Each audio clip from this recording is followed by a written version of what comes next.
Hello, friends. We are very interested to know which cities you are listening to us from. So quickly like and write in the comments where you are from. Also share what shocking stories happened in your city or maybe even with you personally. Subscribe because the next story could be about your city or even your personal drama. Now let's dive into a new exciting story.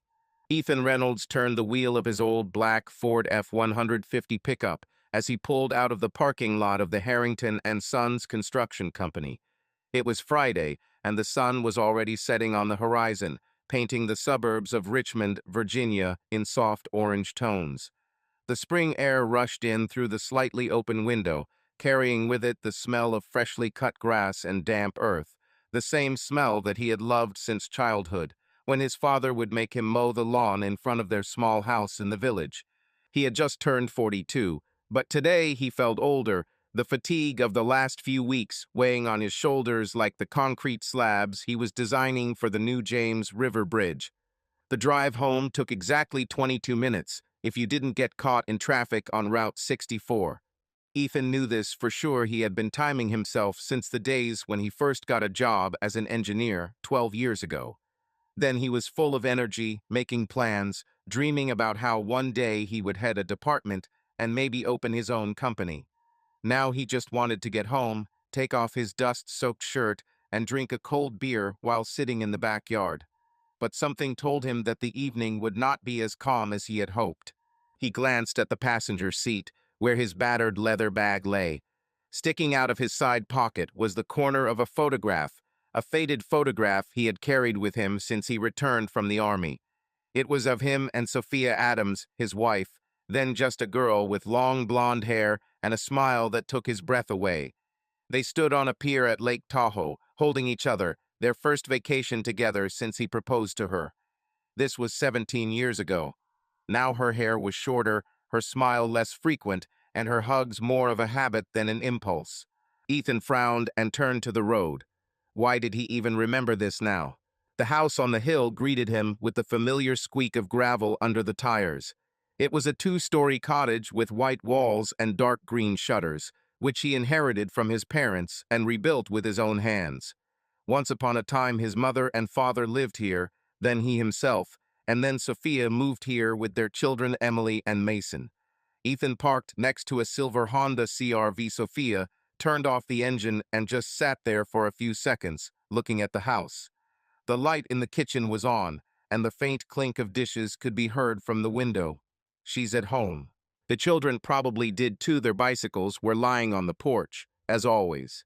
He got out of the car, slamming the door a little louder than necessary, and headed towards the entrance. The keys jingled in his hand as he unlocked the door. The inside smelled of roasted garlic and something else, maybe the spaghetti Sophia cooked on Fridays. He kicked off his shoes at the door, threw his bag on the hook, and walked through the living room, where 14-year-old Emily sat on the sofa, buried in her tablet. Her dark hair, inherited from him, fell in her face, and her headphones drowned out the world around her. "Hey, Em," he said, trying to sound cheerful. She looked up, pulled out one earbud, and muttered, "Hi, Dad." Her voice was even, almost indifferent. Teenagers, Ethan thought. Once upon a time, she would rush to him with hugs as soon as he crossed the threshold. "Where's Mason?" he asked, looking around. "Upstairs, playing her stupid game," Emily replied, staring at the screen again. Ethan nodded and went further into the kitchen. Sophia stood there, bending over the stove. She was wearing her usual home outfit, jeans and a white t-shirt, over which she threw an old apron with faded daisies. Her blonde hair was pulled back into a messy bun, with a few strands falling out and touching her neck. She looked, as usual, but something was wrong. Ethan noticed this immediately. Her movements were sharp, almost nervous, and the phone, lying on the table nearby, suddenly blinked on the screen. She immediately grabbed it and put it in her jeans pocket, without even looking at her husband. "You're early," she said without turning around. Her voice was slightly higher than usual, as if she was trying to hide her tension. "Yes, finished the drawings ahead of schedule," Ethan replied, leaning against the doorframe. He looked at her, trying to understand what had changed. Maybe it was the way she held her shoulders too tense, or how quickly she hid the phone. "What's for dinner?" "Spaghetti with meat sauce," she said, stirring something in the pan. "Your favorites." He nodded, although his throat was suddenly dry. Favorites. She used to cook this dish with a smile, making fun of how he always asked for more. Now it was just a ritual, another mark on their schedule. Ethan went to the refrigerator, took out a bottle of beer, and opened it with a quiet hiss. The cold metal pleasantly burned my fingers, and the first sip calmed my nerves a little. "How was your day?" he asked, more out of habit than interest. "Fine," Sophia replied, giving him a quick glance. "I closed a deal with a clinic in the north of the city. They took 2 ultrasound machines. What about you?" "I've finished the bridge project. Check tomorrow, but I think everything is clean," he said, taking another sip. He expected her to ask for details. She had always been interested in his work before, even if she didn't understand all the technical terms. But she simply nodded and turned to the stove. Ethan put the bottle on the table and suddenly noticed how her hand trembled as she took the plates out of the cabinet. It was subtle, but he knew her too well. 15 years of marriage teach you to read such little things. Trembling fingers, looking too quickly to the side, a slight curl of the lips that was not a smile. Something was wrong. And this wrong has been hanging in the air for weeks, maybe months. He just didn't want to notice. "Are you okay?" he asked, narrowing his eyes. Sophia froze for a second, then turned around with a forced smile. "Yes, of course. Just tired. Long week." He nodded, but something sank inside. Tired. This has been her standard excuse lately. Tired of work. Tired of children. Tired of him? Ethan pushed the thought away. Dinner passed in the usual silence, broken only by the clinking of forks and occasional remarks. Mason came downstairs, his blonde hair disheveled and his eyes sparkling from yet another victory in a video game. He was 10 and still that kid who enjoyed the little things, like an extra helping of gravy or a story about his dad building bridges. Emily ate in silence, not looking up from her tablet, until Ethan told her to put it away. She rolled her eyes but complied. Sophia sat opposite, picking at her food. Her phone lay nearby, face down, and Ethan noticed how she glanced at him a couple of times, as if she was waiting for something, or someone. He gripped the fork tighter than necessary and felt the metal dig into his palm. After dinner, the children went to their rooms, and Ethan helped clear the table. This was their routine. He washed the dishes, she did the drying. But today she seemed distracted, every now and then glancing towards the living room, where her bag lay. When he finished the last plate, she muttered something about checking her mail and left the kitchen. Ethan wiped his hands with a towel and listened. Silence. Then the faint sound of footsteps and the rustle of fabric. He looked out into the hallway and saw her take her phone out of her bag, quickly type something and put it back. My heart hit my ribs. He wasn't paranoid. He was not the kind of husband who spied on his wives, rummaged through their things, or demanded passwords. But this was too much. Ethan returned to the kitchen, sat down at the table, and stared at his bottle of beer. Half of it was left, but I didn't want to drink anymore. Instead, he remembered how it all began. They met in 2007, when he was 25 and she was 23. He had just returned from the army, full of ambition and the desire to live a normal life. Sophia worked in a cafe near the base. She served coffee and pies with such a smile that he returned there every day. She was bright, witty, with a slight sarcasm that caught him. 3 months later, he proposed to her right in that cafe, getting down on one knee in the middle of the hall. She laughed, said yes, and everyone around her applauded. Then he thought it was forever. The first years were good. They bought this house when it was still a dilapidated cottage, and together they renovated it. Ethan remembered how they painted the walls in the living room, how Sophia got paint on his nose, and he hugged her in retaliation, leaving white prints on her t-shirt. They laughed until they cried, and then they loved each other right on the floor, among cans of paint and old newspapers. Then Emily was born, and life became more difficult, but it still seemed right. Mason arrived 4 years later, and although money was sometimes tight, they managed. Sophia quit her job at the cafe, trained as a sales manager, and Ethan got a job at Harrington and Sons. They built a family, brick by brick. But somewhere along the way something broke. Maybe after Mason started kindergarten and Sophia started working full-time. Maybe when he started taking overtime to cover his mortgage and bills. Or when they stopped talking about anything other than children and everyday life. Ethan couldn't say exactly when the smile became less frequent and his patience became shorter. But he knew that the last 6 months had been the worst. She moved away. He felt it, but chalked it up to fatigue, her career, and his nerves. Now he realized that he was wrong. Ethan stood up, went to the window, and looked out into the backyard. There was an old oak tree there that he planted when Emily was born. Its branches swayed in the wind, and under it lay the bench where he and Sophia once sat in the evenings, planning the future.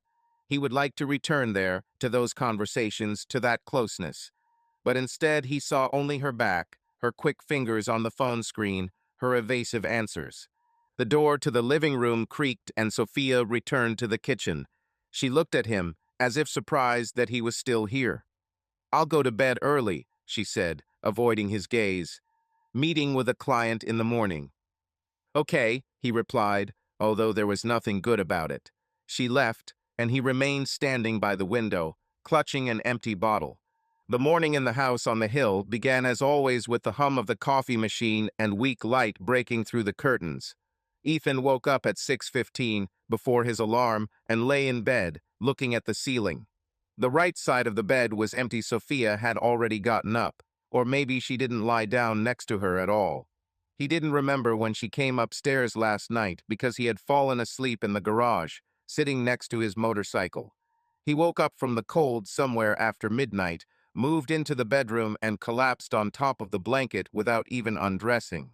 Now his neck ached and his shirt smelled of dust and machine oil.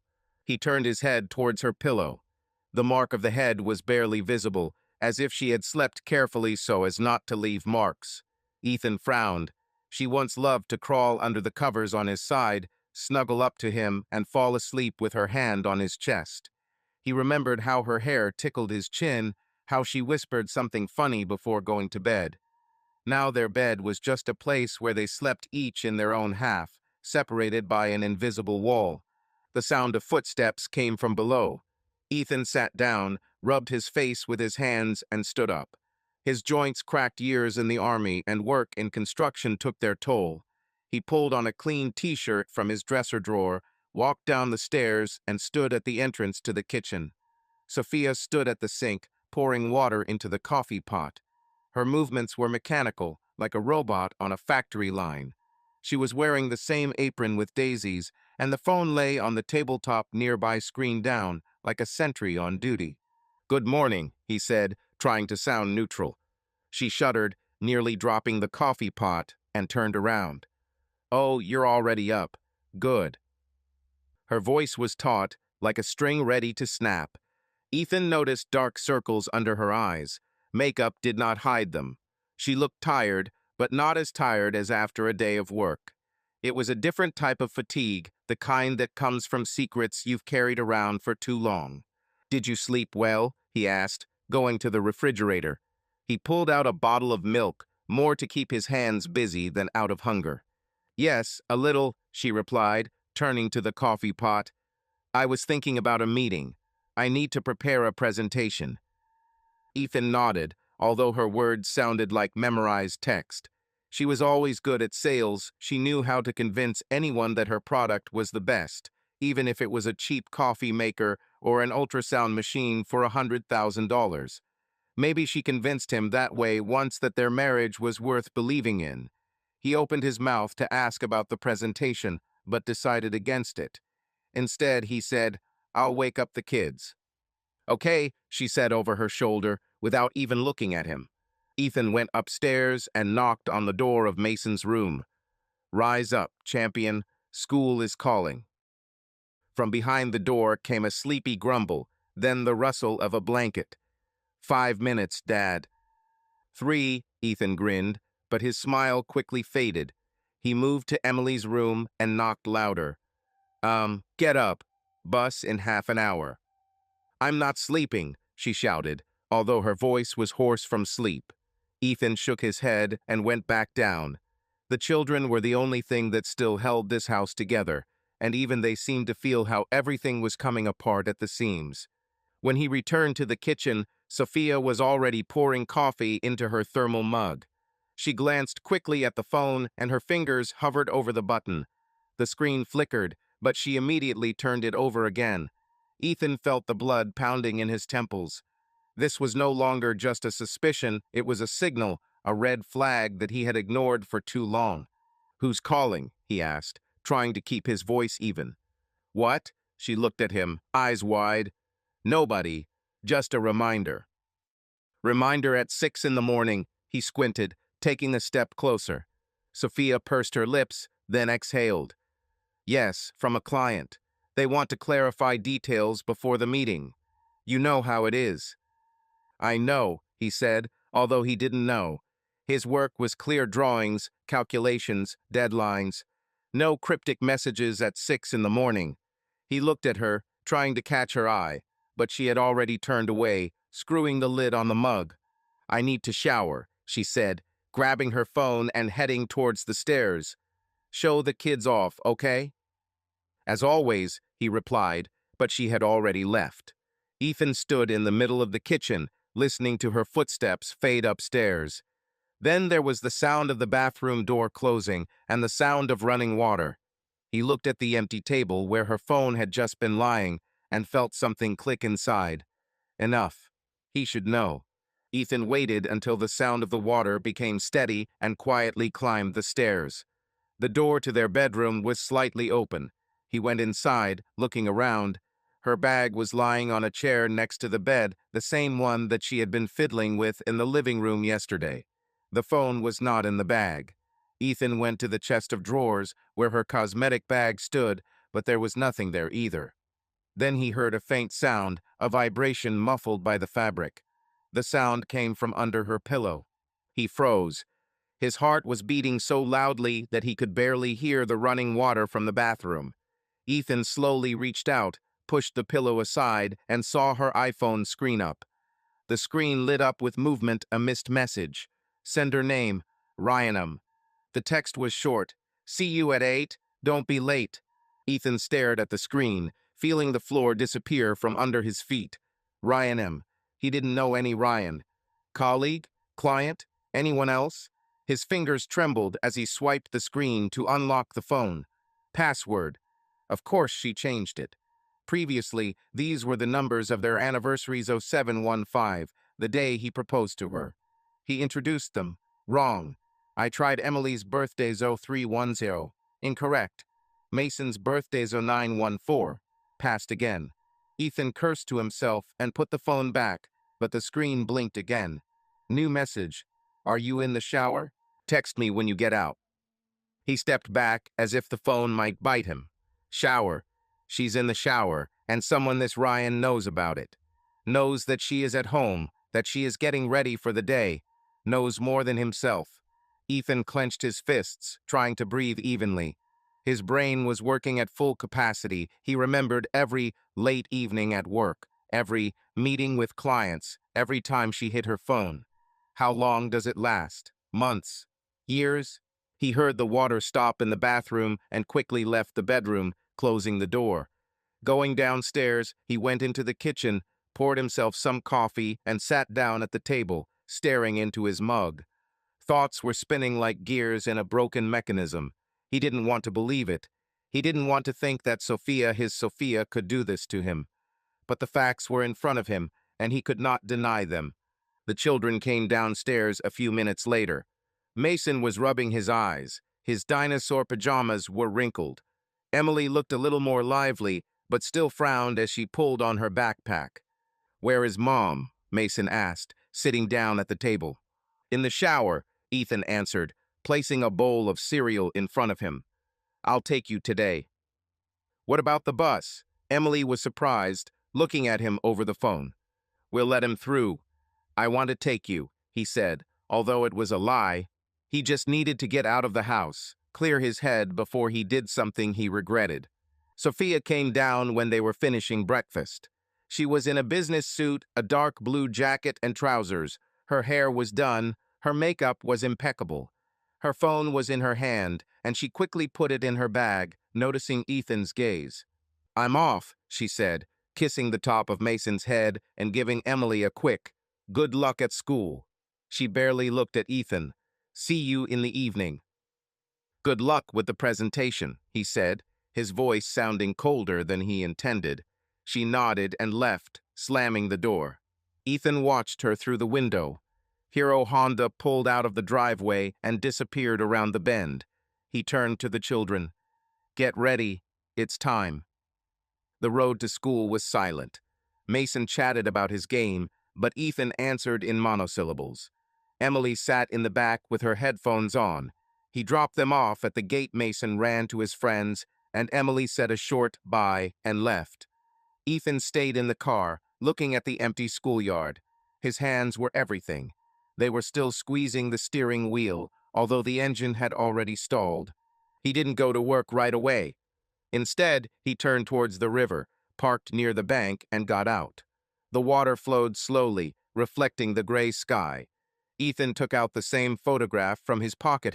Sophia, Lake Tahoe. He looked at her for a long time until his fingers began to tremble. Then he crumpled the photograph and threw it into the river.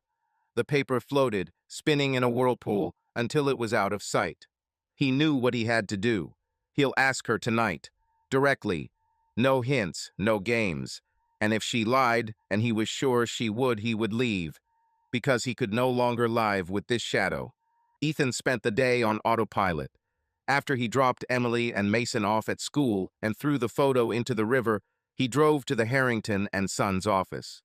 Work was supposed to distract him. The bridge drawings were awaiting final inspection, and he promised his boss to finish everything by Monday.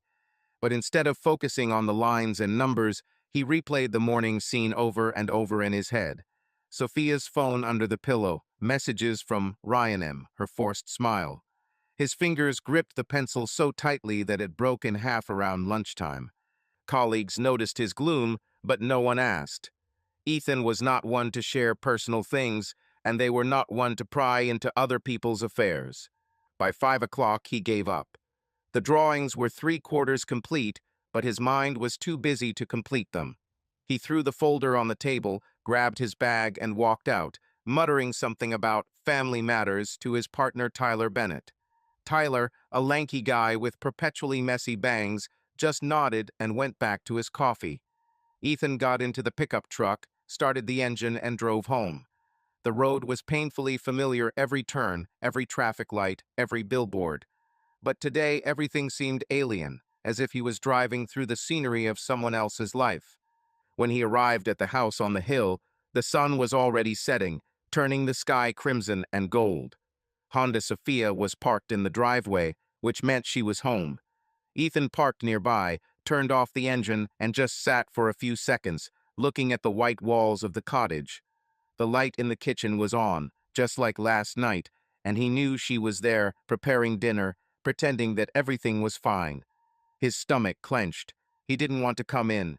I didn't want to see her face, hear her voice, or pretend that nothing had changed. But the children were inside, and for their sake, he had to wear a mask. He got out of the car, slamming the door, and headed towards the entrance.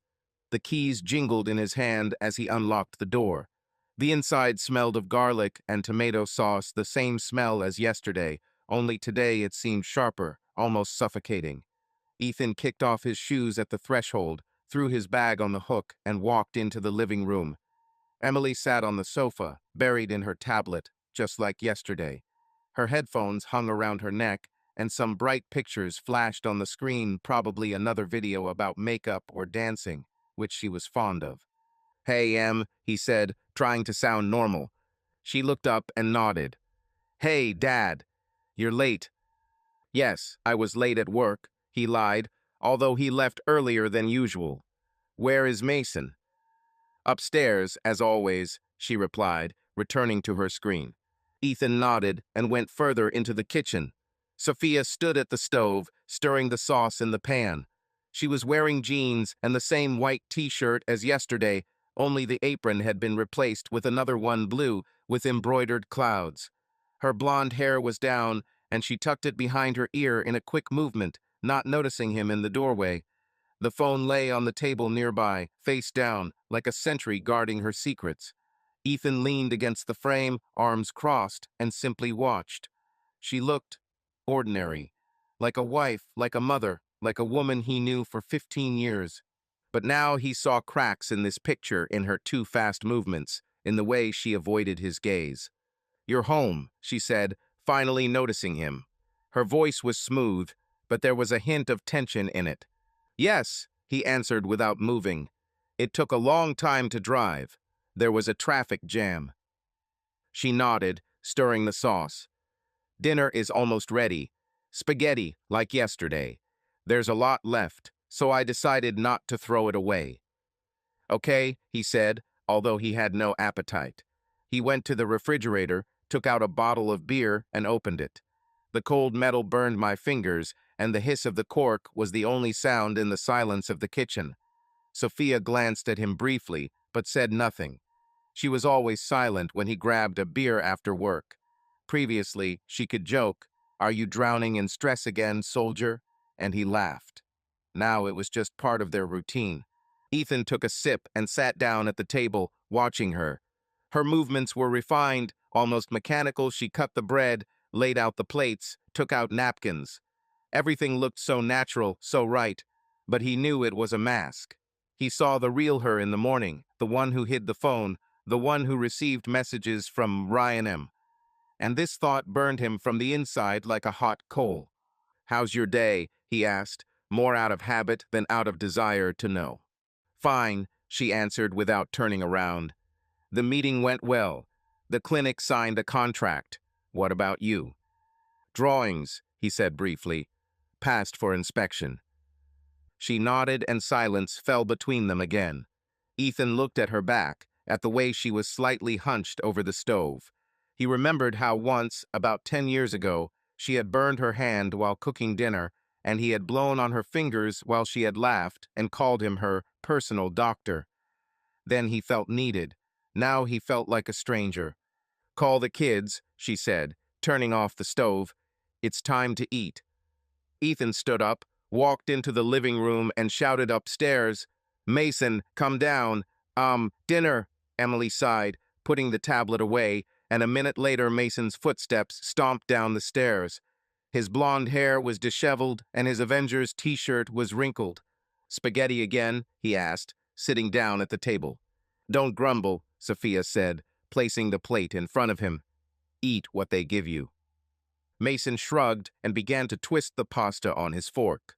Emily sat down opposite, silently taking the bread. Ethan looked at them, at their faces, so familiar and so distant. They were the only thing that still connected him with Sophia, and even that seemed fragile. He picked up his fork, but the food seemed tasteless, as if his senses had become dull. Dinner dragged on slowly. Mason was chatting about his game, something about a new level and a boss he defeated. Emily would occasionally throw in sarcastic comments like, "Nobody cares, Mace." Sophia smiled at them, but her smile was forced, like a plastic mask. Ethan was silent, picking at his food. He noticed how her hand twitched a couple of times towards the phone lying next to her, but she restrained herself. Each such gesture was like a knife in his chest. When the plates were empty, the children ran away, Mason upstairs, Emily to her tablet. Ethan stayed with Sophia in the kitchen. He began to wash the dishes, as always, and she took a towel to dry. It was their routine, their dance, rehearsed over the years. But today it felt fake, like a cheap show. "You're kind of quiet," she said suddenly, wiping the plate. Her voice was cautious, as if she was testing him. "Tired," he answered without looking at her.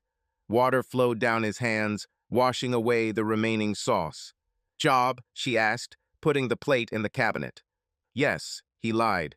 He didn't want to tell the truth. Not now. Not while the kids are home. But his patience was cracking like an old bridge under too heavy a load. Sophia fell silent, wiping off the next plate. Ethan looked at her hands, thin fingers, short nails, the wedding ring he put on her 15 years ago. He remembered that day, the small church in the suburbs, her white dress, her tears when she said yes. Then he thought it was forever. Now he didn't know what to believe. "Are you sure you're okay?" she asked again, and a note of anxiety flashed in her voice. She looked at him, holding her gaze for the first time that evening. Ethan met her eyes. They were blue, like the sky over Lake Tahoe, but now there was something else in them, fear, guilt. He couldn't make it out. His throat tightened, and he almost asked outright, "Who is Ryan?" But instead he nodded. "Yeah, just tired." She turned away, and he saw her shoulders relax. She believed, or she pretended to. Ethan finished the last pan, dried his hands, and threw the towel on the table. "I'll go out into the yard," he said, without waiting for an answer. She muttered something like, "Okay," but he was already walking toward the back door. It was cool outside.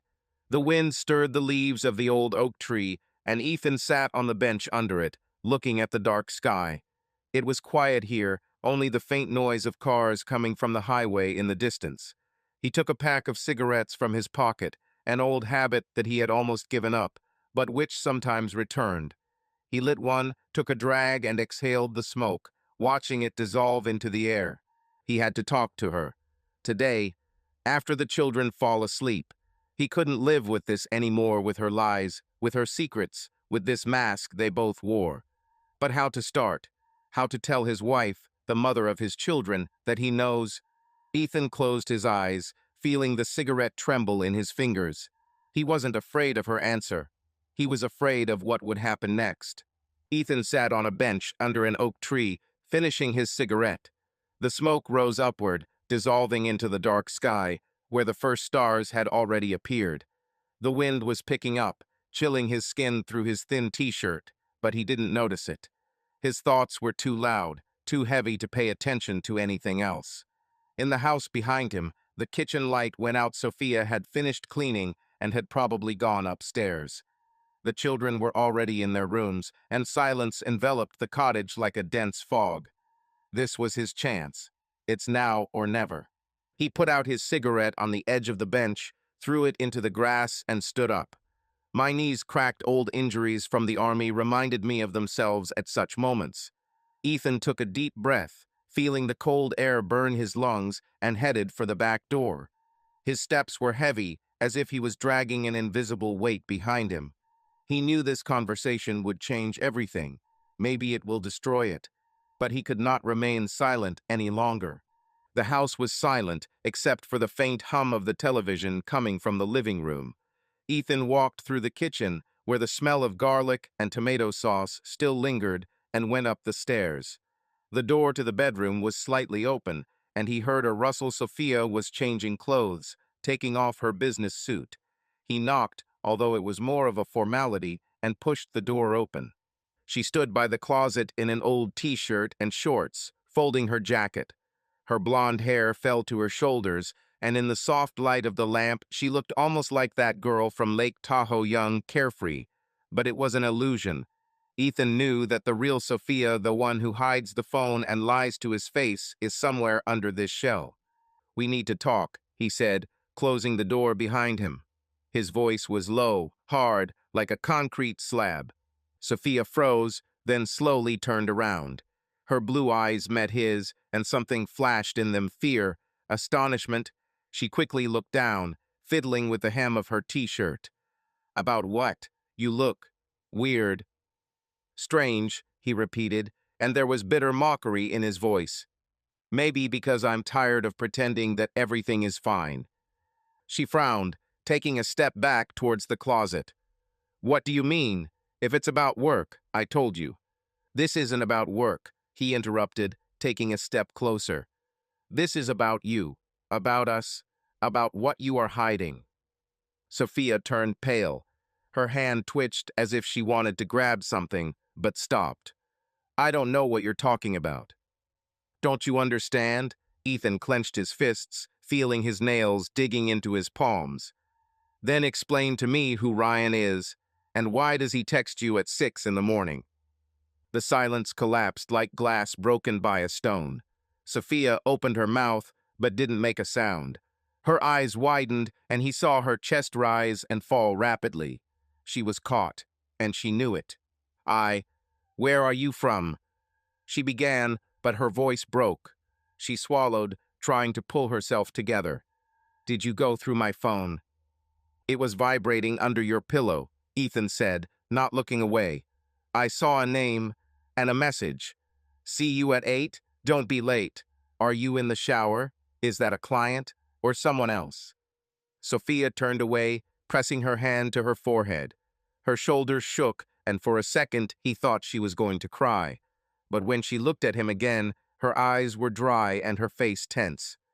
You weren't supposed to see that, she said quietly. Shouldn't have. His voice became louder, almost a scream, but he restrained himself, remembering the children behind the wall. Are you serious?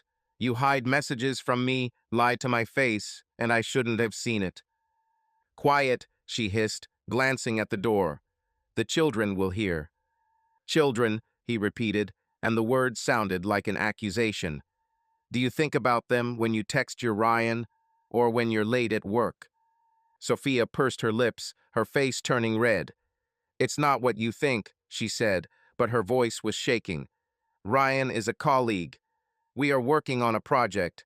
Sometimes he writes early because we have different schedules. Colleague, Ethan stepped closer, looking her straight in the eyes. A colleague who knows when you're in the shower, who puts smiley faces and waits for you at 8 in the morning. Do you really think that I will believe this nonsense? She was silent, head down. Her fingers fiddled with the hem of her t-shirt, and he saw her struggling with herself, with the truth, with him. Finally, she exhaled and looked up. Okay, she said quietly, it's not just work, but it's not what you think. Then what is it? He barked, losing patience. Explain to me, Sophia, because I see only one thing: you are cheating on me. The word hung in the air, heavy and sharp, like a knife. Sophia flinched as if he had hit her. It's not cheating, she said, but her voice was weak, unsure. We just communicate. He was there when I was sick. You're always busy, Ethan. You don't notice me. Don't notice? He stepped even closer, and now only a meter separated them. I work so that we can have this house, so that the kids go to a good school, so that you can have your damn career. And you find someone who will notice you? Is that your excuse? That's no excuse, she snapped, her voice sharper. It's true. After Mason was born, everything changed. You became different, practical, cold. You build bridges, but you don't see that our marriage is falling apart. Ethan froze. Her words hit like a hammer on an anvil. He remembered those years, how Mason was born, how they slept 3 hours a night, how he took overtime to cover the bills. He thought he was doing this for them. For her. Am I cold? He asked, and his voice trembled. And you stopped talking to me. You stopped laughing. You went into your work, into your world, and now you blame me. I don't blame, she said, but her eyes were shining with tears. I was lonely. Ryan, he just listened. It started out as a friendship. Friendship, he repeated sarcastically. A friendship that starts at 6 in the morning with messages about a shower. Did you sleep with him? Sophia pulled back, her face distorted. No, she said quickly. No, I didn't. It didn't go that far. I swear. You swear? He shook his head, feeling anger mixed with pain. Am I supposed to believe? After all these lies? She was silent, looking at the floor. Her hands were shaking, and he could see her struggling with herself. Finally, she looked up. I didn't mean to hurt you, she said quietly. I was going to stop this. I needed something that we don't have anymore. Ethan looked at her, and something burst in his chest. He wanted to scream, wanted to break something, but instead he turned and left the room. His footsteps echoed down the stairs as he descended. He couldn't stay there any longer, listening to her excuses, her voice. He ran out into the backyard and stopped by an oak tree, breathing heavily. The wind whipped across his face, but he did not feel the cold. He put his hands on his knees, trying to breathe, but the air seemed thick like tar. She confessed. Not in betrayal, not really, but in the fact that someone else took his place. Ryan. The name burned him like acid. He straightened up, looking at the oak tree, the tree he had planted for Emily, for their family. Now it seemed like a mockery. Ethan heard footsteps behind him. Sophia left the house, throwing a sweater over her t-shirt. Her eyes were red, but she didn't cry. "We can't leave it like this," she said, coming closer. "Talk to me." "Shall we talk?" He turned to her, his voice hoarse with anger. "Do you think words will fix this? You betrayed me, Sophia. You betrayed us." "I didn't mean to," she said, her voice breaking. "I'm just lost." "Lost," he repeated, and his lips curled into a bitter smile. "And me, am I lost too? Or am I just a fool who believed in all this time? You." She stepped towards him, holding out her hand, but he retreated. "Don't touch me," he said quietly but firmly. "I don't know what to do with this, but I know one thing: I can't go on like this." Sophia froze, her hand hanging in the air. "What does it mean?" she asked, and fear flashed in her voice. Ethan looked at her, at his wife, the mother of his children, the woman he loved, and I didn't find an answer. He turned and went to the bench, leaving her standing under the oak tree. Ethan did not sleep after the conversation at the oak tree. He spent the night in the garage, sitting on an old chair by the workbench, looking at the Kawasaki Vulcan 900 motorcycle. Dust covered its black body like a layer of oblivion, and he ran his finger along the seat, leaving a thin line. He once dreamed of riding it with Sophia. She would sit behind him, hugging him, laughing at the speed. Now that dream was as dead as their marriage. Her words burned him all night. I was lonely. He was nearby. And then her trembling, her evasiveness, it didn't go that far. He knew she was lying. He felt it in her gaze, in her voice, in her hands, which could not find peace. She slept with Ryan, and it was killing him. When the first rays of sun broke through the cloudy garage window, Ethan stood up. His body ached from sitting for a long time, his eyes burned from fatigue, but his mind was clear as never before. He couldn't stay with her. It wasn't a flash of anger or an impulse. It was a cold, deliberate choice forged through hours of reflection. She betrayed him with more than just words or flirting. She gave herself to another physically, intentionally, and he couldn't live with it. He left the garage, went into the kitchen, and poured himself some water from the tap. The glass was cold in his hands, and he drank it in one gulp, feeling the moisture wash away the dryness in his throat.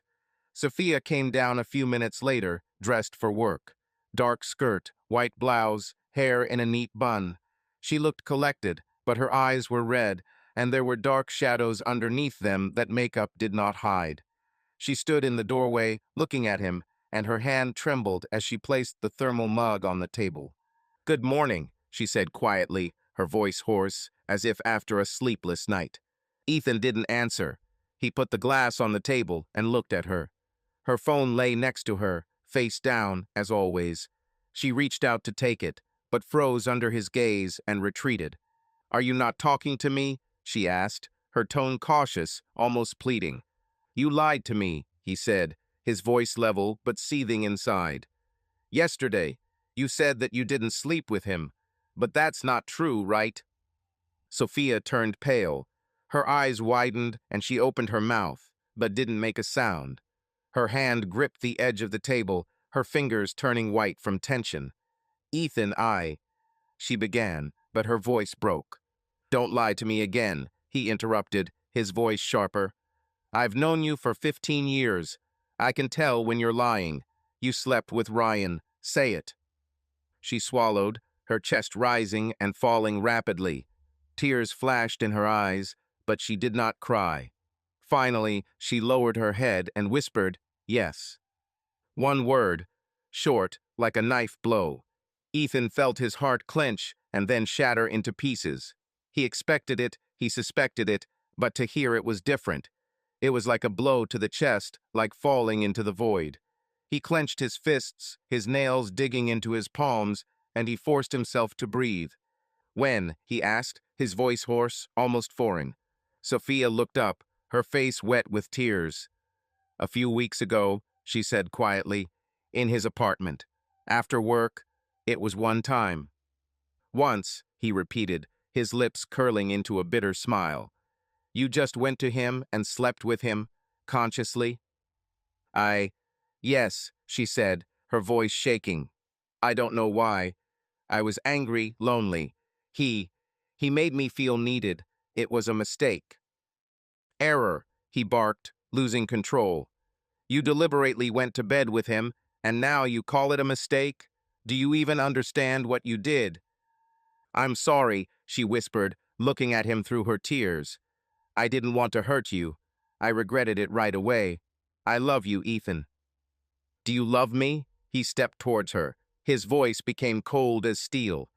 "You don't know what love is. You betrayed me. You betrayed him and Mace. You destroyed everything." Sophia began to sob, her body shaking. "We can fix this," she said, holding out her hand. "Please, for the sake of the children, I will do whatever you want." Ethan stepped back, his face contorted with anger and pain. "No," he said firmly, "nothing can be fixed. I'm filing for divorce, and I want you to leave home. Today." She froze, her hand hanging in the air. "Divorce," she whispered, as if not believing. "You can't just do that. We've been together for 15 years. "You ruined these 15 years, he said, looking into her eyes. "You slept with him. You lied to me. I can't live with this. Leave." "Where should I go?" she asked, her voice breaking. "This is my home, too." "Not anymore," he snapped. "This house is mine. I inherited it. I rebuilt it.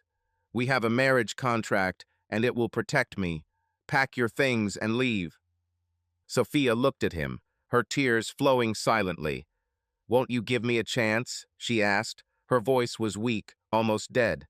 "You took your chance," he said, turning to the door. "I don't want to see you when I get back from work." He walked out of the kitchen, his steps echoing through the house. He heard her sobs behind him, but did not stop. He went down to the garage, got into the pickup truck, and started the engine. His hands shook on the steering wheel, but he squeezed them tighter, forcing himself to breathe. It was done. He said it. Divorce.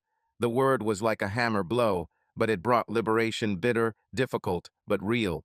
Ethan pulled out of the driveway and drove toward the river, the same place where he had thrown out their photo yesterday.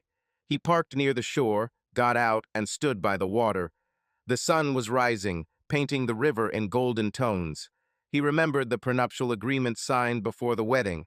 His mother insisted, "Just in case, son," and he then laughed, sure that Sophia was his forever.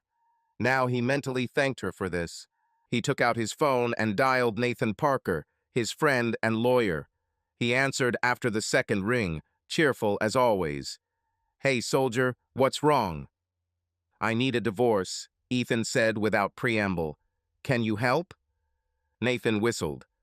"Damn, seriously? What did she do?" "Slept with someone else," Ethan said, his voice shaking. "With a colleague, consciously, confessed in the morning." "Oh my God," Nathan breathed. "I sympathize, brother. Do you have a contract?" "Yes," he replied, "in the safe at home." "Great," Nathan said, becoming businesslike. "Bring him to me. If he is strong, you are in a good position. The house is yours, the assets too. She will receive the minimum. When do you want to start?" "Today," said Ethan. "I kicked her out. I want everything to be quick." "Got it," Nathan replied. "Come by 10. I'll start preparing the papers." Ethan nodded, hung up, and looked at the river. The wind hit his face, but he did not feel the cold. He imagined her with Ryan, her hands on him, her lips, her body. She chose this. Not on impulse, not by mistake, consciously. It burned him, but he forced himself to exhale. This is the end. He didn't know how he would tell the children, how he would explain that his mother had left. But he knew he couldn't stay with her after that. He got back into the pickup and drove to work. The day passed in a fog, drawings, conversations with Tyler, water from the cooler. His thoughts were at home. Is she packing? Does Ryan call? He hoped she would leave quietly. When he returned at 6 in the evening, her car was gone. The house was empty, the kitchen was clean. Its smell had disappeared. In the bedroom, her closet was empty. There was a note on the bed. I went to see a friend. I'll call you later. Sorry. Her wedding ring lay nearby. Ethan took it, clenched it in his fist, and threw it into the drawer. Then he went out into the backyard with a mug of water and sat under an oak tree. The sunset painted the sky crimson. That was the end. And the beginning. He was free, broken, but free. Ethan stood in the backyard, watching the sunset as the crimson streaks slowly dissolved into the dark sky. The mug of water in his hand was already warm, but he did not notice it. The silence of the house behind him was deafening. Sophia's absence felt like an emptiness that could not be filled. Her note, her ring, her empty closet, all this confirmed that she had left. He kicked her out in the morning, and she complied, leaving him alone in this big cottage on the hill. But he wasn't alone. The children were inside, and he knew that now he would have to tell them the truth. He took a deep breath, feeling the cold evening air fill his lungs, and turned towards the house. His steps on the grass were heavy, as if he were walking onto a battlefield, and not into the living room of his children. Ethan entered through the back door, placed his mug on the kitchen table, and listened. There was a faint noise coming from the living room. The TV was on, showing some kind of cartoon. Mason was there, probably with his feet on the couch, as usual. Emily is most likely upstairs, staring at her tablet. They did not yet know that their world was about to collapse.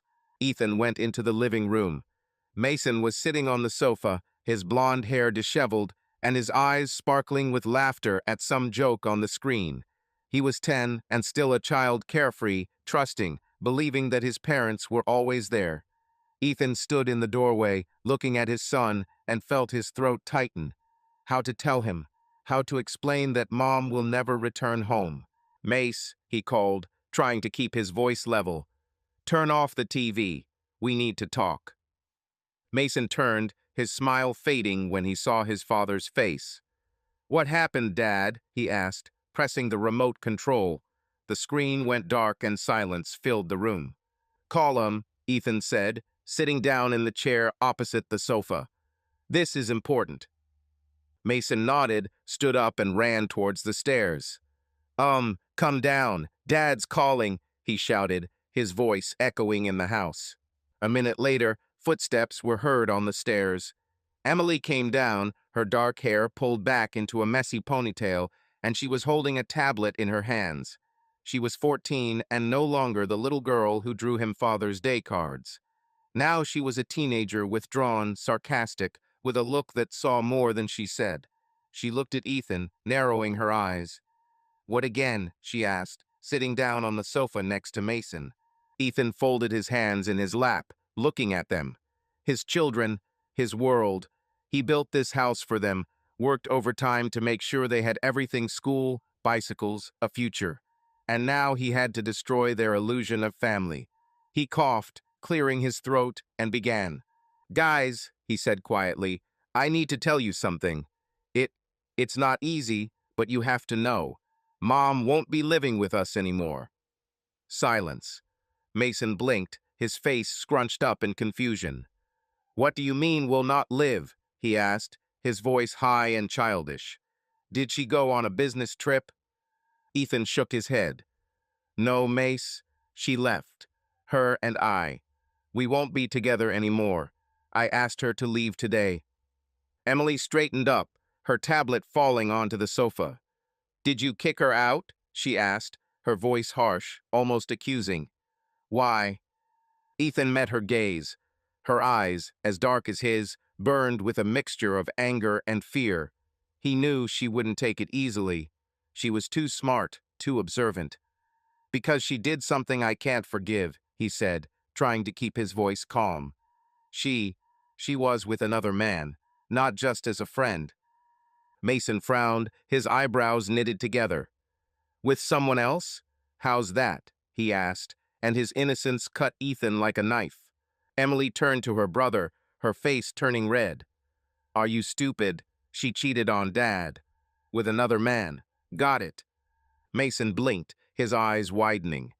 Like, like in the movies, he asked quietly. Mom with someone else? Yes, Ethan said, his voice firm, but inside he was crumbling. I found out yesterday. She confessed this morning. I couldn't leave it like that. So I told her to leave. Emily jumped up from the sofa, her hands clenched into fists. You kicked her out because of this? You just took her and threw her out? What about us? We don't count? Sit down, Ethan said, raising his hand. I didn't just take it and throw it out. She betrayed us. All of us. I can't live with her after what she did. You can't, she shouted, her voice breaking. Can I? She's my mother. Do you think I don't care what she did? But you didn't even give her a chance to explain herself. She explained, he said, his tone growing colder. She slept with him, consciously, in his apartment. It's not a mistake, Em. It's a choice. Emily froze, her eyes filled with tears. So what now? Are we just going to forget her? Are you going to cut her out of our lives? No, Ethan said, his voice wavering. She is still your mother. You will be able to see her. But she will not live here. I am filing for divorce.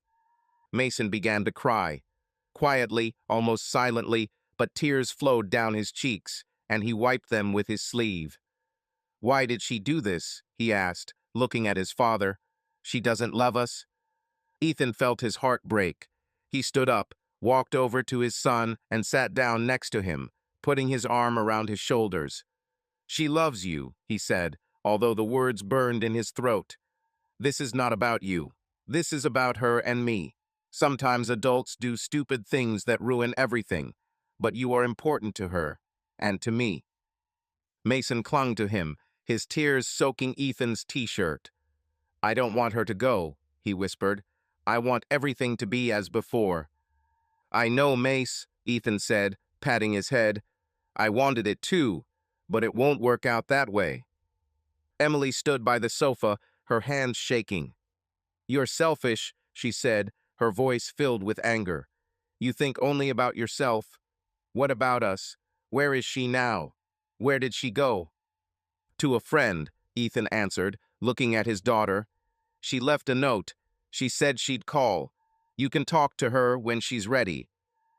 When will she be ready? Emily repeated, her voice getting louder. What if I want it now? You didn't even ask us. You just decided for everyone.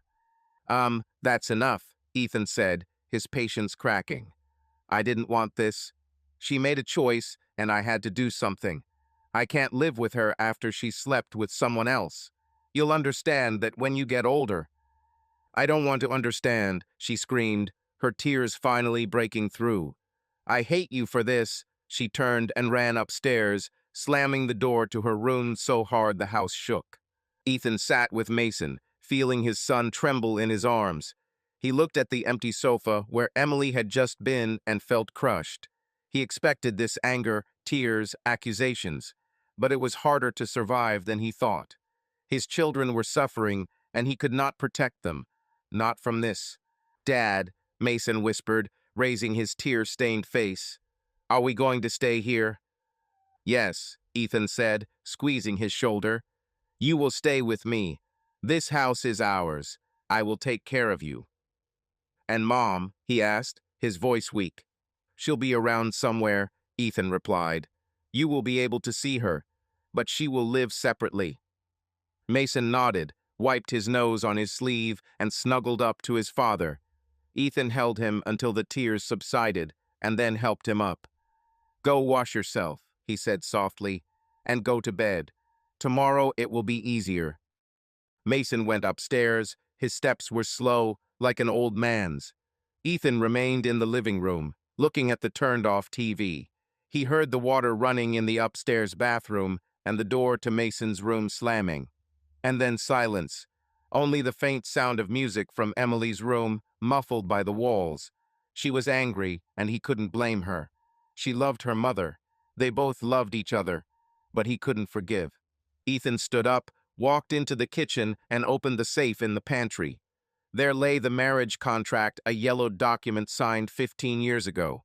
He took it, feeling the weight of the paper in his hands. It was his shield, his protection. The house will remain with him, as will the children. Sophia will get little, maybe nothing, if Nathan does everything right. He put the contract in his bag in preparation for his meeting with the lawyer in the morning. Then he returned to the living room and sat down on the sofa, where Emily's tablet was still lying. He took it. The screen lit up a screensaver with her favorite band. Ethan turned it off and put it on the table.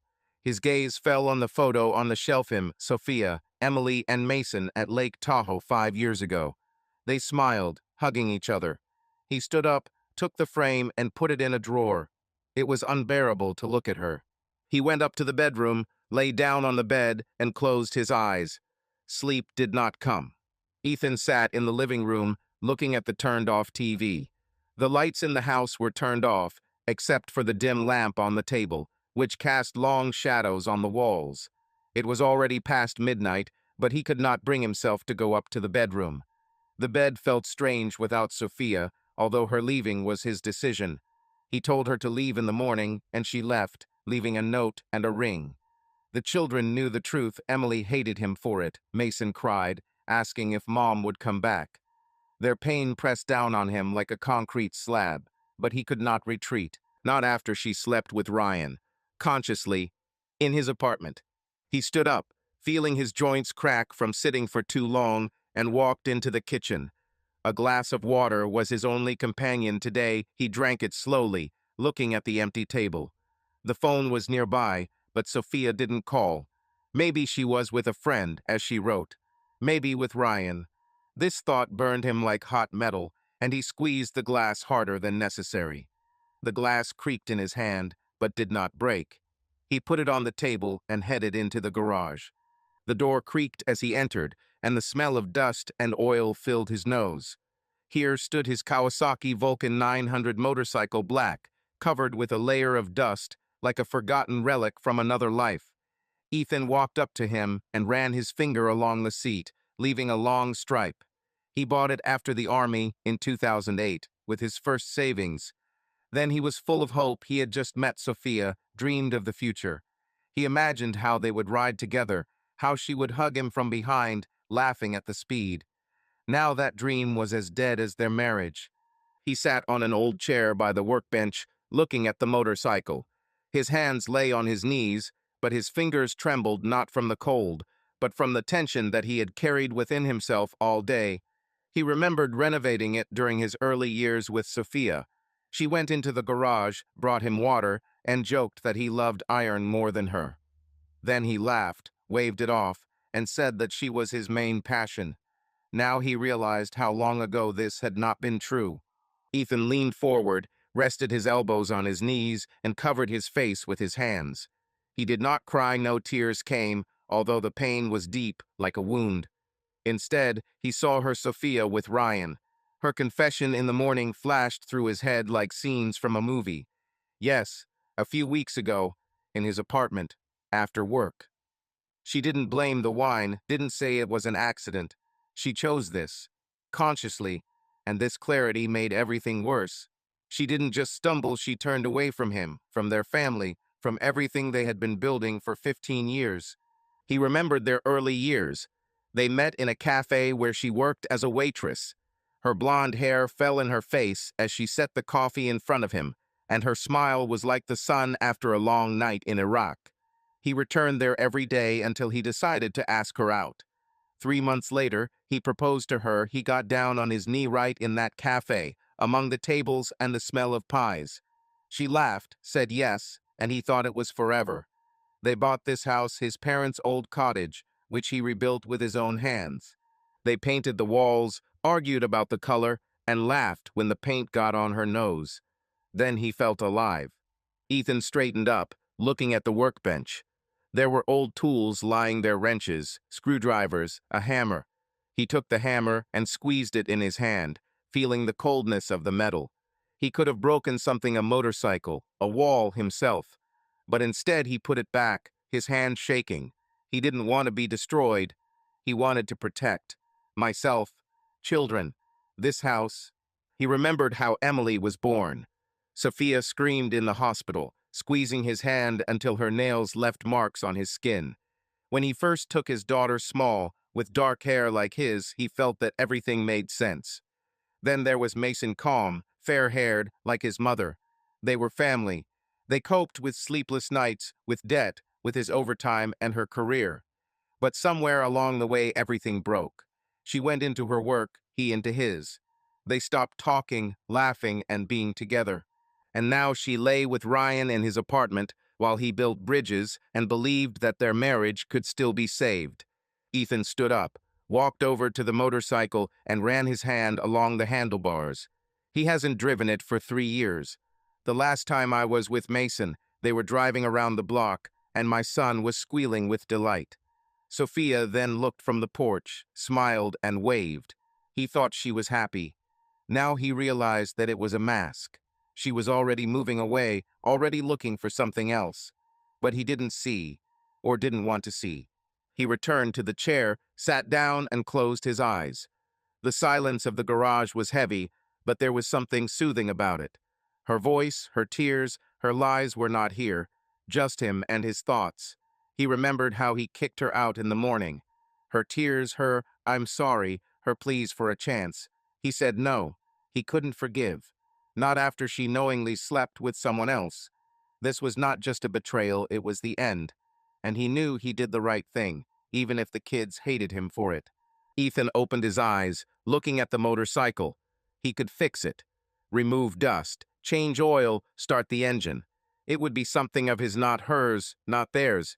He gave it up for the sake of my family, for her sake. Now he could take that part back. But not today. Today he was too broken. He remembered the army, the nights in the tent, when Nathan told him about his dream of becoming a lawyer. "You will find yours too, soldier," he said, and Ethan believed. He found Sophia, a job, a family, and now I've lost half of it. Ethan woke up to a faint light coming through the curtains. He was lying on the bed on top of the blanket, still wearing the jeans and t-shirt he'd worn in the garage the night before.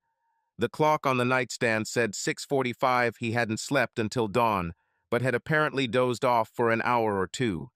His body ached, as if after a long shift at a construction site, and his head was as heavy as a concrete block. The night without sleep left its mark, but he did not regret it. He stood up, stretched, feeling his joints crack, and went down to the kitchen. The house was quiet, the children were still sleeping. Their upstairs doors remained closed. Ethan poured himself some water from the tap and drank it slowly, looking at the empty table. Sophia's note was still lying where he left it yesterday. "I went to see a friend. I'll call you later. Sorry." He took the paper, crumpled it, and threw it in the trash. He put the ring in the drawer yesterday. It was unbearable to look at it. The phone vibrated on the table, and Ethan jumped. The screen lit up her name, Sophia. He stared at him, feeling the blood pounding in his temples. She didn't call yesterday, and he thought she would give him more time. But here she is less than a day after leaving. He clenched his jaw, fighting the urge to hang up the call. No, he must answer. Gotta hear what she has to say. He took the phone, swiped his finger across the screen, and brought it to his ear. "Yes," he said, his voice as cold as the morning air. "Ethan," her voice was quiet, hoarse, as if she had been crying. "We need to talk."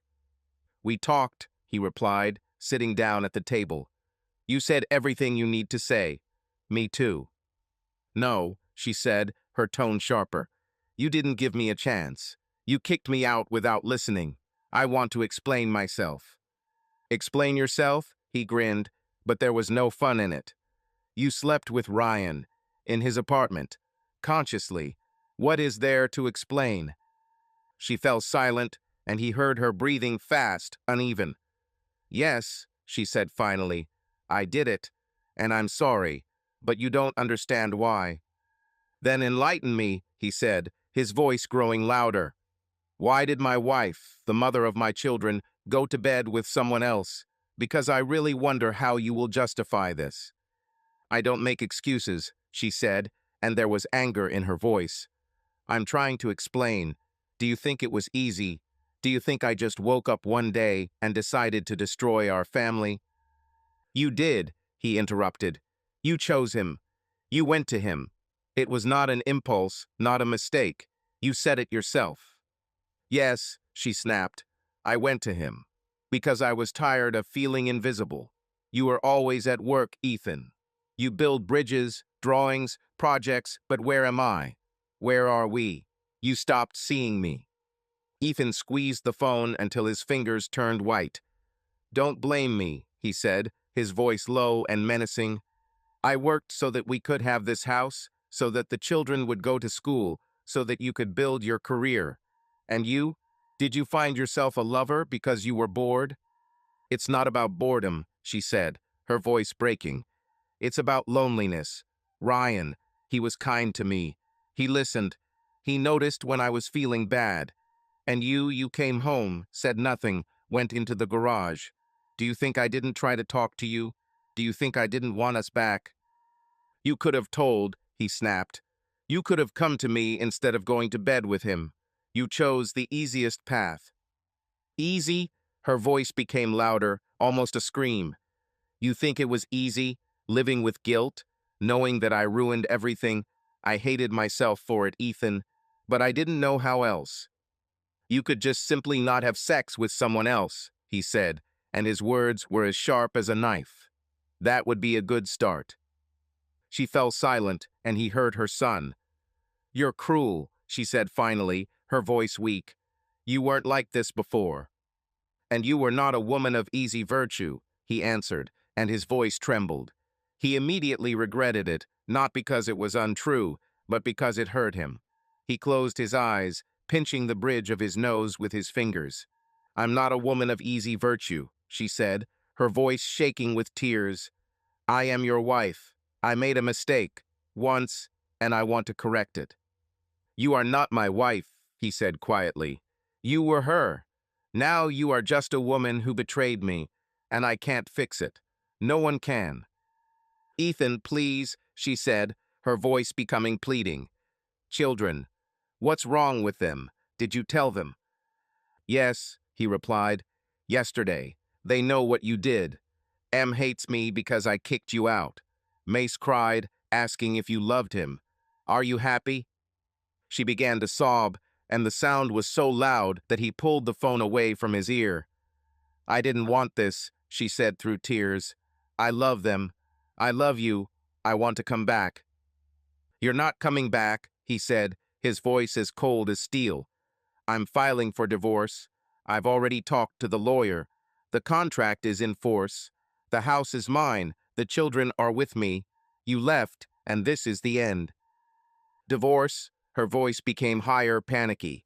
You can't just cross me out. I'm their mother. I have rights. You lost your license when you slept with him, he said. You can see the children, but they will live with me.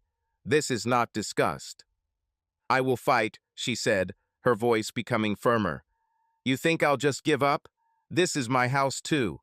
I invested as much into it as you. You didn't invest anything, he said, his tone harsh. I inherited it. I rebuilt it. You only lived here, and the contract will prove it. You don't know what will prove it, she snapped. I'll hire a lawyer. I won't let you take everything, and I won't give up the children. Try it, he said, his voice calm, but inside he was seething. Let's see what the court says when they find out that you cheated, consciously. She fell silent, her breathing heavy. Won't you give me a chance? She asked finally. Her voice was weak, almost dead. You took your chance, he said. When I went to see him, goodbye, Sophia. He hung up without waiting for an answer. The phone fell onto the table with a thud, and Ethan covered his face with his hands. His heart was pounding, anger mixing with pain like acid in his veins. She will fight. He knew it. She won't give up just like that. That's not her style. But he was ready. The contract, Nathan, it's true it was all on his side. Ethan stood up, walked to the sink, and splashed water on his face. Cold moisture flowed down my cheeks, washing away fatigue, but not pain. He had to wake up the children, take them to school, and go to Nathan. But this call unsettled him.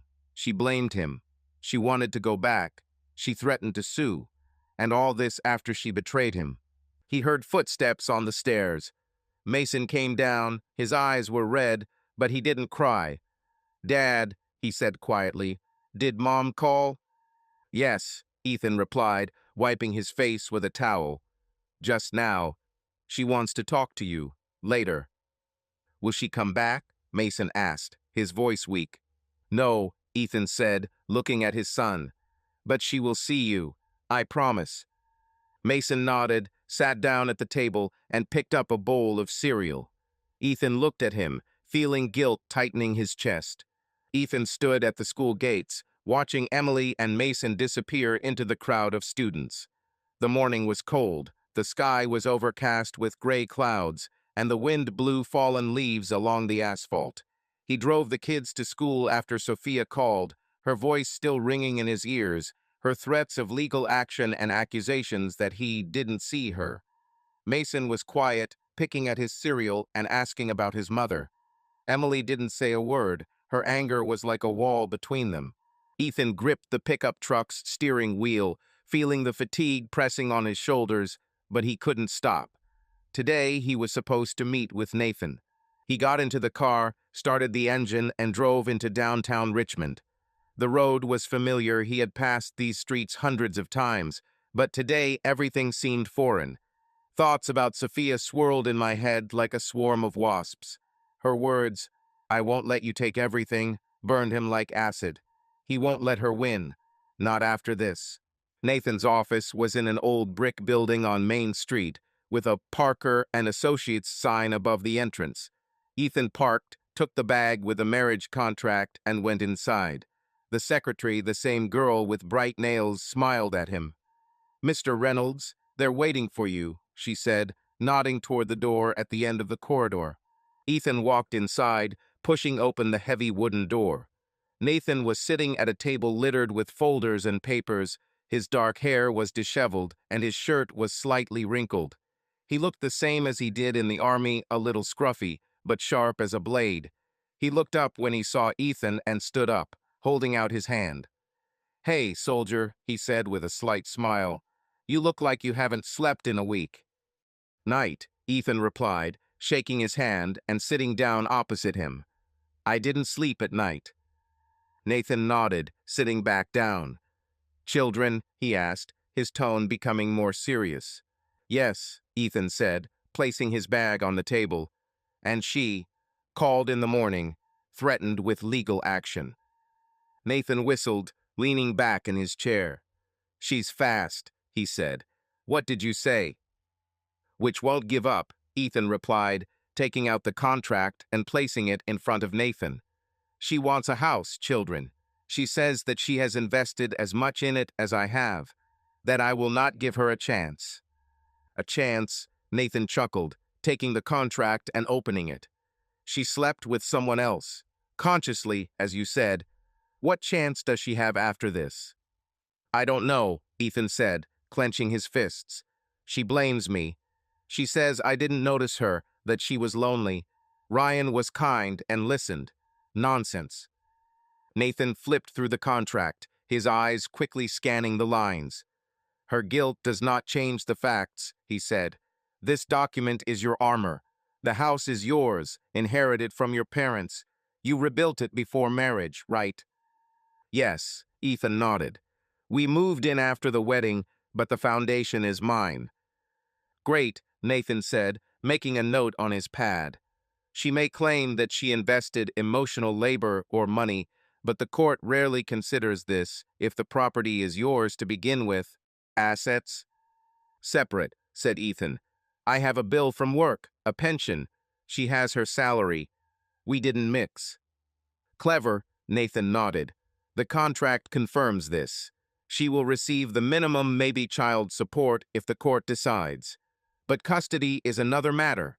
Do you want to be full?" "Yes," Ethan said, his voice firm. "They stay with me. She can see them, but they will live here." Nathan tapped his pen on the table, looking at him. "The court likes stability," he said. "You are in a house, with a job, without stains. Her infidelity is a trump card against her. But she is their mother. If she proves that she can give them a home, the court may grant joint custody. She's at a friend's, Ethan said. She has no home. There is no stability. Bye, Nathan clarified. She can rent an apartment, find a better job. She's a sales manager, right? Yes, Ethan nodded. He makes good money, but not enough to buy a house right away. This is good for us, Nathan said, opening his laptop. I'll start with the divorce notice. She'll receive it in a couple of days. Then we'll file a lawsuit. Virginia gives a year with children, but we can speed it up if she doesn't contest. She will, Ethan said, his voice growing darker. She said she would hire a lawyer. She wants to fight. Let him try, said Nathan, his eyes sparkling. We will prove treason. Do you have anything, messages, recordings? Only her confession, said Ethan. In the morning, she said that she slept with him once in his apartment after work, consciously. Word against word, Nathan said, frowning. If she refuses to go to court, we need evidence. Did you look at the phone? No, said Ethan. Saw the messages in the morning before she left. See you at 8. You're in the shower. But I didn't save it. It's a pity, said Nathan. If she didn't delete it, it would be gold. But her confession is already something. Did the children hear? No, Ethan shook his head. I told them yesterday that she was with someone else. I didn't go into details. Okay, Nathan nodded.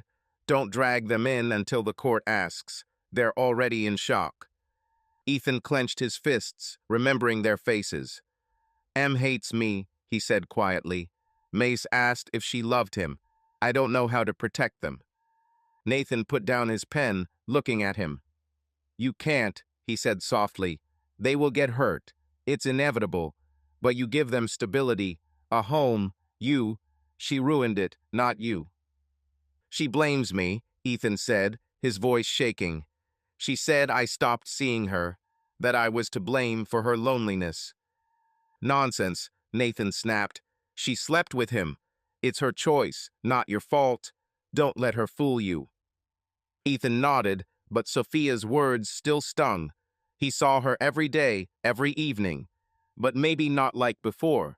He remembered how she sat at the table, looking at the phone, how her smile faded. He thought it was fatigue, and she went to Ryan, consciously. What's next? He asked, getting back to business. I'm preparing a notice, Nathan said, typing on his laptop. You will receive a copy. She will answer either agree or start a war. If there is war, we will use contract and treason. Are you ready for this? Yes, Ethan said, his voice firm. She won't take the children. And the house. Then we're in, Nathan said, smiling. I remember how you talked about her in Iraq. You were shining, brother. I'm sorry it happened like that. Me too, Ethan said, clenching his fists. But I won't back down. Don't, said Nathan. I'll cover you. Like in the army. Remember that patrol in Baghdad, when you almost blew yourself up on a tripwire? Ethan grinned for the first time that day. You pulled me out by the scruff of the neck. You shouted that I was an idiot. You were, Nathan said, laughing. But I didn't let you fly, and now I won't let her drown you.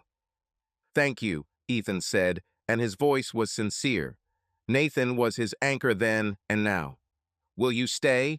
Nathan asked, nodding towards the coffee maker in the corner. I'll cook you something. No, Ethan said, standing up. I'll go to work. Call me when the papers are ready. Agreed, Nathan nodded. Hold on, soldier. Ethan left the office, went down to the pickup truck, and got behind the wheel.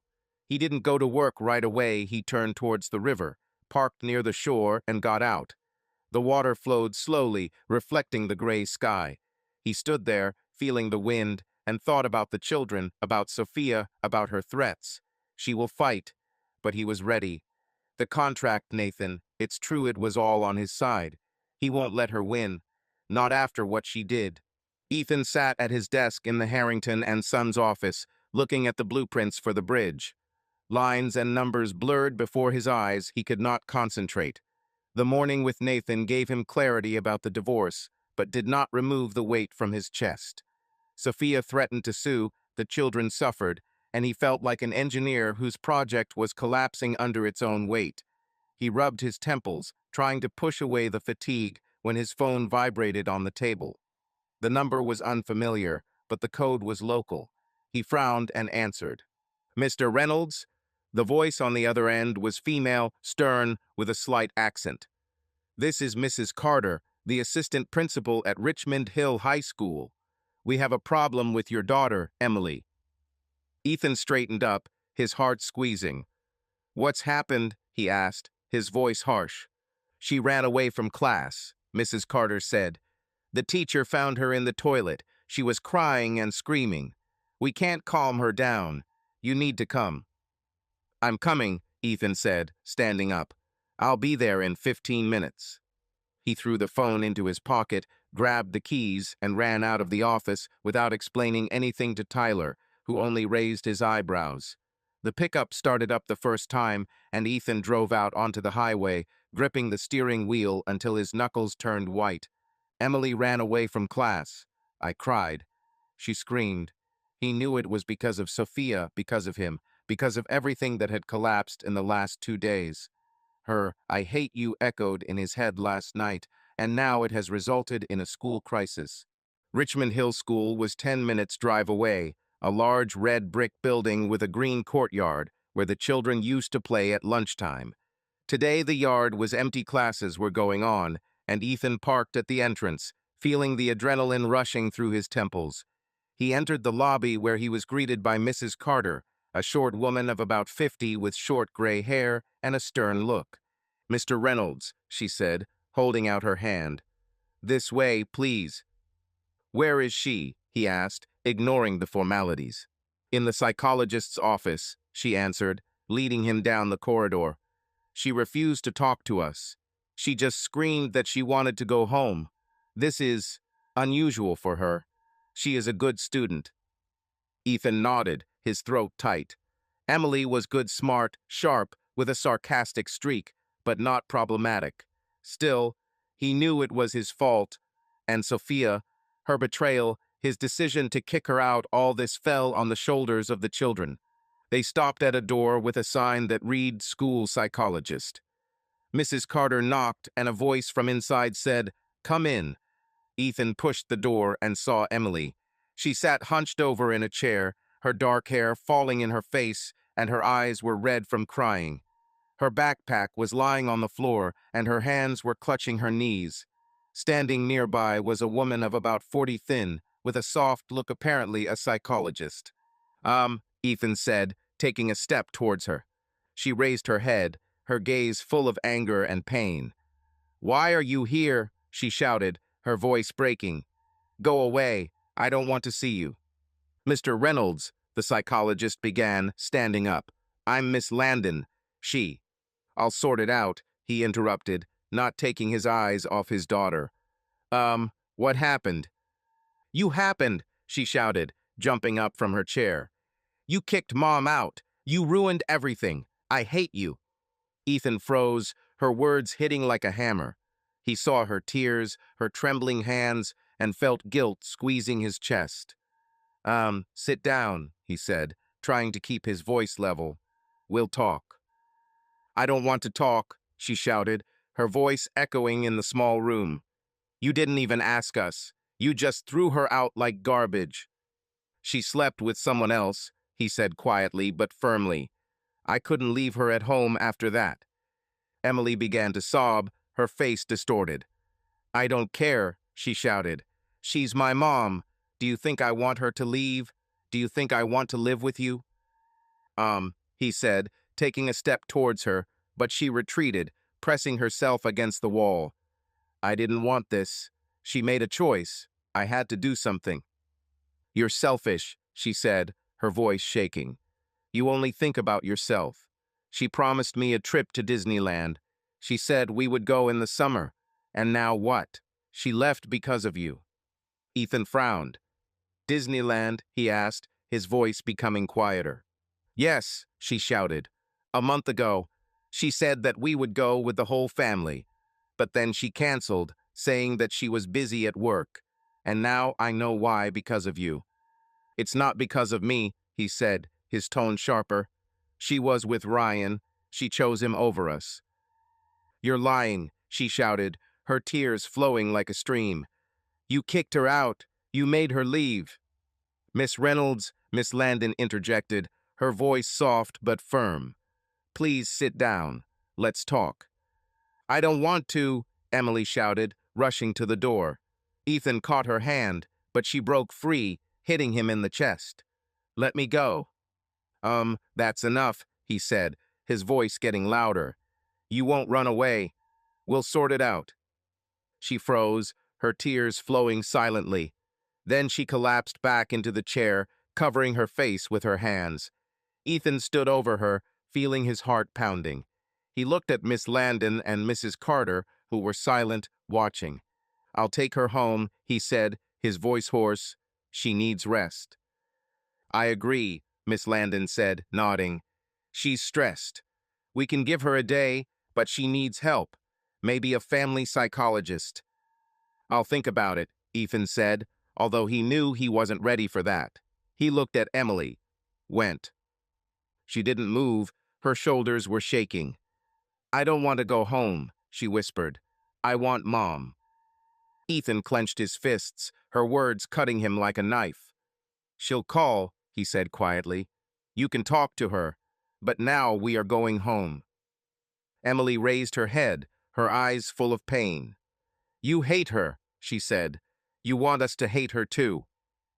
I don't hate her, he said, although that wasn't true. I can't forgive her. She slept with him, consciously. I can't live with it. Can I? She asked, her voice weak. She's my mother. I know, he said, sitting down next to her. And she will always be your mother. But she won't come home. I'm filing for divorce. Emily began to sob again, burying her face in her knees. Ethan put his hand on her shoulder, but she didn't push him away. He felt her trembling, her pain, and knew that he could not stop her. Mrs. Carter and Miss Landon walked out, leaving them alone. She promised Disneyland, Emily whispered through her tears. She promised that we would be together. She lied, Ethan said quietly. Not for me, for all of us. Emily was silent, her tears dripping onto the floor. Ethan sat next to him, feeling guilt tightening his chest. He kicked Sophia out because he couldn't do otherwise. But now his daughter was falling apart, and he didn't know how to put her back together. Let's go home, he said finally, standing up. You need rest. She picked up her backpack without looking at it and walked towards the door. Ethan followed her, signed the papers with the assistant principal, and led her out to the pickup truck. The way home was spent in silence. She looked out the window. Her eyes were empty. He parked at the house, and she got out, slamming the door. Inside, she went to her room without saying a word. Ethan stood in the kitchen, looking at the empty table. The phone rang. The school was probably being checked. He answered, but it wasn't Mrs. Carter. Ethan, Sophia's voice was hoarse. I got a call from school. What's wrong with him? She's broken, he said coldly. Runned out of class. She screamed that she wanted you. Sophia sobbed. I'll come, she said. I have to see her. Not now, he said. She's not ready, and neither am I. She's my daughter, she said, her voice becoming firmer. You can't stop me. I can, he said, until the court decides. Call her later. He hung up without waiting for an answer. His hands shook, but he clenched them into fists. Emily was suffering, and he couldn't protect her. But he won't let Sophia come back, not after what she did. Ethan was driving through the city, heading home after work. It was Sunday, March 21st, 2025, but he had taken overtime to finish the bridge plans. He needed to keep his head occupied after the school incident with Emily and the day at the track. He felt like a taut string ready to snap. The children stayed at home. Emily locked herself in the room. Mason played video games. He left them a note and food in the refrigerator, hoping they would hold out until he returned. But now, when the sun was setting, fatigue rolled in like a wave, and he decided to stop at a cafe for coffee. He turned to Brew Haven, a small place on the corner where he had once met Sophia.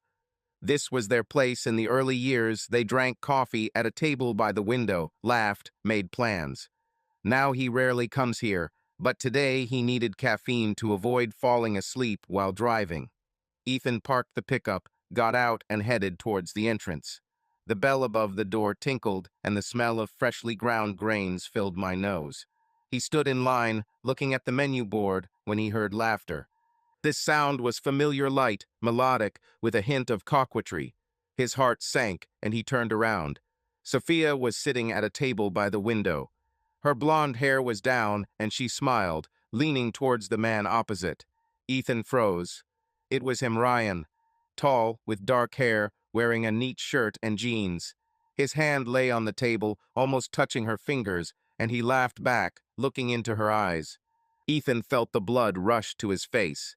He hadn't seen her since he kicked her out of the house 3 days ago, but her call with threats of legal action still rang in his ears. And now she is here with him. With Ryan. They looked happy, like a couple on a date, and it hit him like a hammer to the chest. He turned away, clenching his fists, and took a step towards the counter. "Black coffee," he told the barista, his voice hoarse. The girl nodded, took his money, and he walked away to the cash window, trying not to look in their direction. But his eyes found her on their own. She leaned closer to Ryan, whispering something, and he nodded, smiling.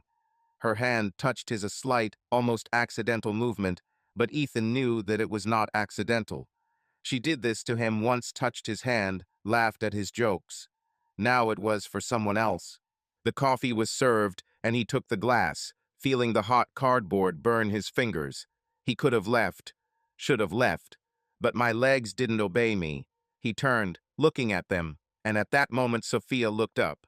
Her eyes met his, and the smile disappeared from her face. She turned pale, her hand froze over the table. Ryan noticed her reaction, turned and saw Ethan too. His face tensed, but he didn't look away. "Ethan," Sophia said, her voice weak, almost a whisper. She stood up, her chair creaking on the floor. "What are you doing here?" "I'm getting coffee," he replied, his tone as cold as ice. "And you?" She swallowed, her eyes darting. We were just talking," she said, fiddling with the hem of her sleeve. "We were talking," he repeated, his lips curling into a bitter smile. Ryan stood up, his movements slow, careful. "Listen, I don't want any trouble," he said, his voice level but with tension in it. "You slept with my wife," Ethan interrupted, looking into his eyes. "Don't tell me you don't want problems." Ryan paused, his face turning red. Sophia stepped forward, her hand raised as if she wanted to stop him. "Ethan, don't," she said, her voice shaking. "Not here." "Why?" he asked, turning to her. "You weren't shy when you laid with him. Why now?" "Stop it," she said, her eyes filling with tears. "I didn't want you to see this." "But I see," he said, his voice growing louder. "You sit here, laugh with him, as if nothing happened, as if you didn't destroy our family." "I didn't destroy it," she snapped, her voice becoming firmer. "You kicked me out. You didn't give me a chance." "A chance?" he barked, and several heads in the cafe turned to look at them. "You slept with him. You chose him. What chance are you waiting for after this?" Ryan stepped closer, his hand resting on Sophia's shoulder. "Calm down," he said, looking at Ethan. "You're scaring her." "Take your hand away," Ethan said, his voice low and menacing. "You have no right to touch her." "I have," Ryan said, his tone sharper. "She's with me. You kicked her out." Ethan squeezed the glass so hard that the cardboard crumpled and the coffee spilled onto his hand. A burning pain ran through his skin, but he didn't let go. "Do you think this is your victory?" he asked, looking at Ryan. "Do you think she's yours now?" "I'm not a thing," Sophia said, her voice breaking. "Stop it, Ethan. Go away." He looked at her, her tears, her trembling lips, her hand still closed to Ryan. She was beautiful, even now, and that made everything worse. He remembered how he looked at her in this cafe 17 years ago, how she smiled while serving him coffee. Now she was sitting with someone else, and he couldn't stand it. "Are you happy?" he asked, his voice quiet but sharp. "With him, after everything?" She fell silent, her eyes lowered. "I don't know," she said finally. "I'm just trying to live." "Good luck to you," he said, turning towards the door. "Ethan," she called, but he was already walking towards the exit. The bell rang and the cold air hit my face. He threw the crumpled glass into the trash can by the door without looking back. The pickup was waiting for him, and he got behind the wheel, gripping it until his knuckles turned white. The engine started with a growl, and he pulled out of the parking lot, anger boiling in his chest. She was with Ryan, laughed with him, touched him, as if 3 days ago she wasn't crying, begging to come back, as if she hadn't destroyed their family. Ethan remembered her words on the phone, "I will fight." Was this her fight? Sitting in a cafe with your lover while their children cried at home? He hit the steering wheel and the horn broke the silence of the street. The way home was in the fog. He parked at the house, went inside, and heard silence. Mason came down, his eyes were red. "Dad," he said quietly, "Em is crying again." Ethan nodded and threw the keys on the table. "I'll figure it out," he said, walking up the stairs. He knocked on Emily's door. Open it." "Go away." Her voice was weak, but he pushed the door. She sat on the bed, her face wet with tears. "I saw Mom," he said, sitting down next to her. "With Ryan, in a cafe." Emily looked up, her eyes widening. "With him?" she whispered. "Is she with him?" "Yes," he said, his voice firm. "She chose him, not us." Emily began to sob, burying her face in her pillow. Ethan sat next to him, feeling his anger give way to pain. He accepted it. But now his daughter had to too. Ethan stood at the stove, stirring the sauce in the pan. The smell of garlic and tomatoes filled the kitchen, mingling with the warmth of the oven where the chicken was baking. It was Sunday evening after meeting Sophia and Ryan at the cafe. Her laughter with him, her hand almost touching him, still burned him like a hot coal. He told Emily about this, and she cried again, locking herself in the room. Mason was silent, playing in his room, but his eyes were red. Ethan knew he couldn't fix their pain, but he could at least try to give them something normal. Dinner, family dinner, without her. He took out a packet of spaghetti from the cupboard, threw it into the boiling water, and looked at the table. 3 plates, 3 forks, 3 glasses. Not 4.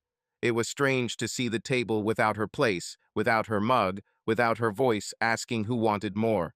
She slept with Ryan consciously in his apartment, and he kicked her out. But her absence left a hole he didn't know how to fill. He clenched his jaw, pushing away thoughts of the cafe, and concentrated on cooking. The kids deserved it.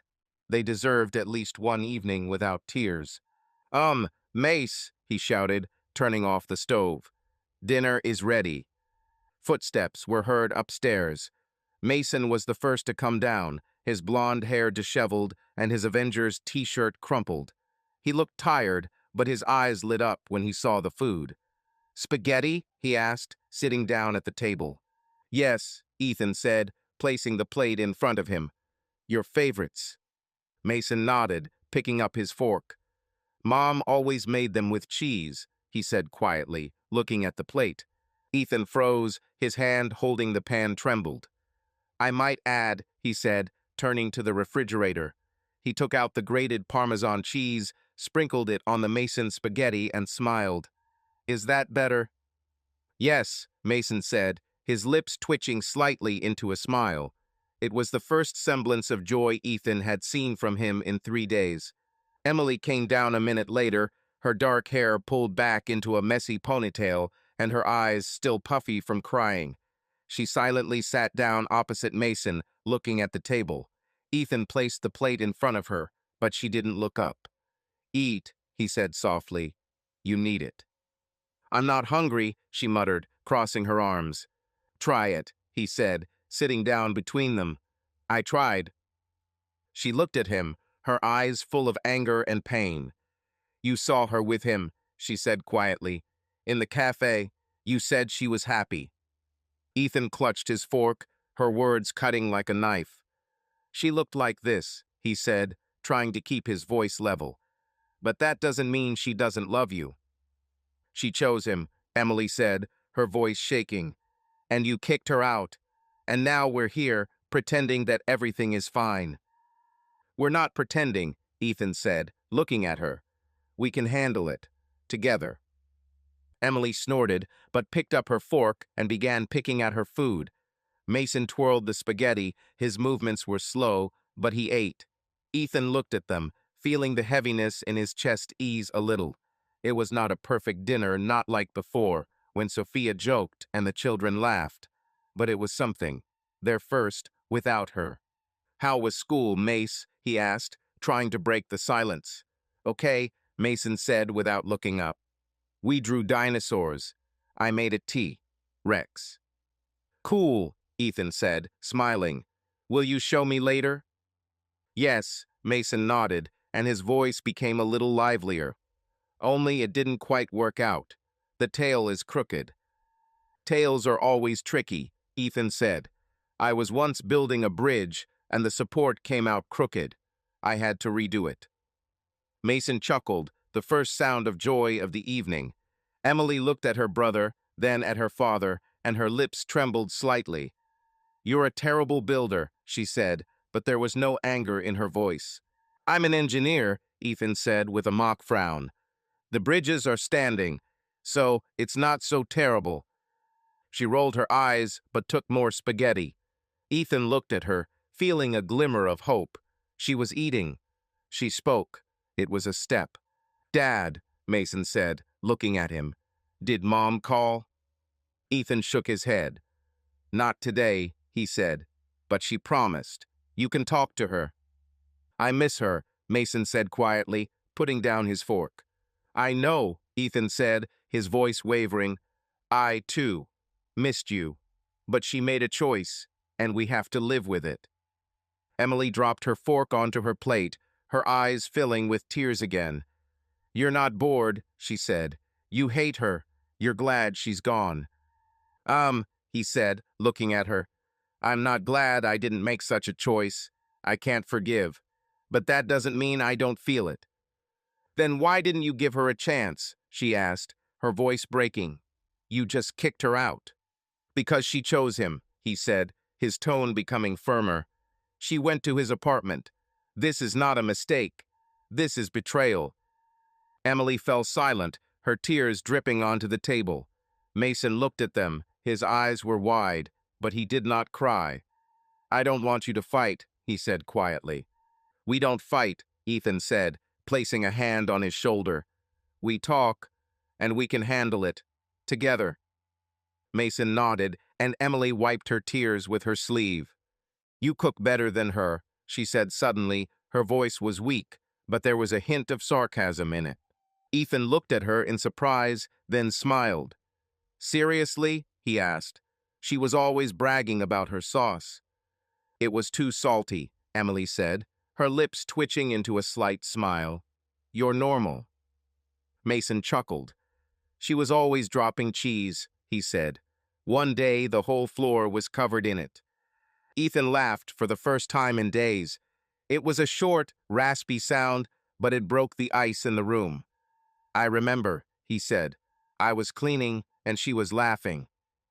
They fell silent, but the silence was different, not heavy, but warm. They ate, and Ethan looked at them, feeling something inside him letting go. It wasn't a perfect evening, but it was their evening, without her. After dinner, he cleared the plates, and the children helped Mason wipe the table. Emily put the leftovers in the refrigerator. "Can I watch a movie?" Mason asked, looking at his father.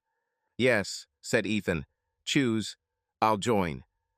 They sat down in the living room and turned on an old cartoon about dinosaurs, Mason's favorite. Emily sat next to him, not objecting, although she usually called him childish. Ethan looked at the screen, but his thoughts were with them. They laughed, Yuzo, not like before, but they laughed. It was the first warmth in days of pain. When the movie ended, Mason fell asleep on the couch, his head falling on Ethan's shoulder. Emily stood up, looking at her brother.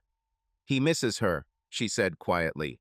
"You too," Ethan said, looking at her. "Yes," she admitted, her voice weak. "But I hate her for it." "We can handle it."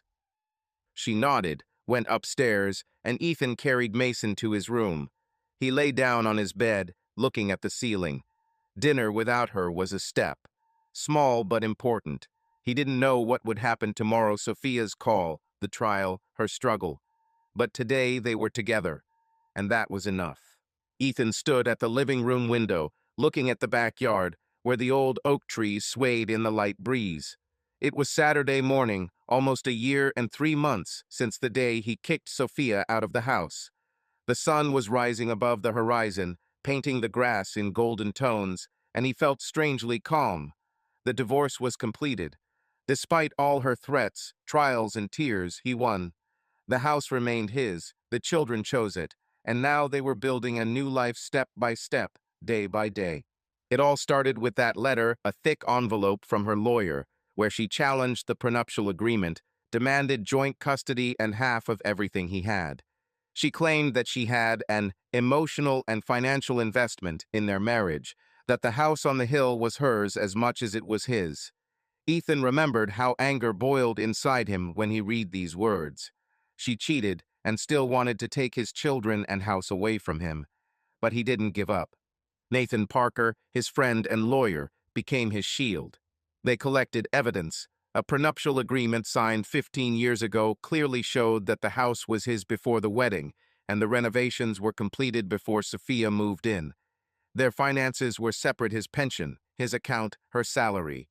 Her contribution turned out to be empty words, and the judge saw it. The betrayal was the decisive blow. Sophia tried to deny the scale. It was a one-time thing, she said, but Ethan relayed her own confession through Nathan. The judge didn't buy her tears. The most important thing happened when the court called the children. Emily, with her dark eyes and firm voice, said, "I want to stay with Dad." She left us for him. Mason, squeezing Ethan's hand, whispered, "I don't want to live with my mother." She left.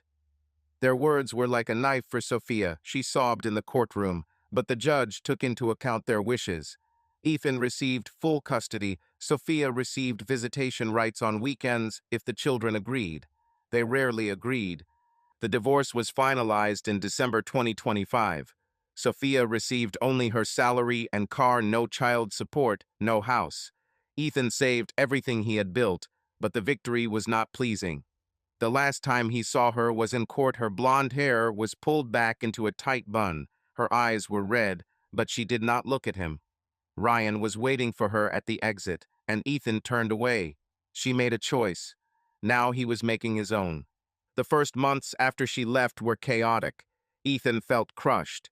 He signed the children up to see a psychologist. Miss Landon, the school counselor, recommended Dr. Claire Haley, a soft-spoken woman with a sharp mind. Ethan drove them once a week.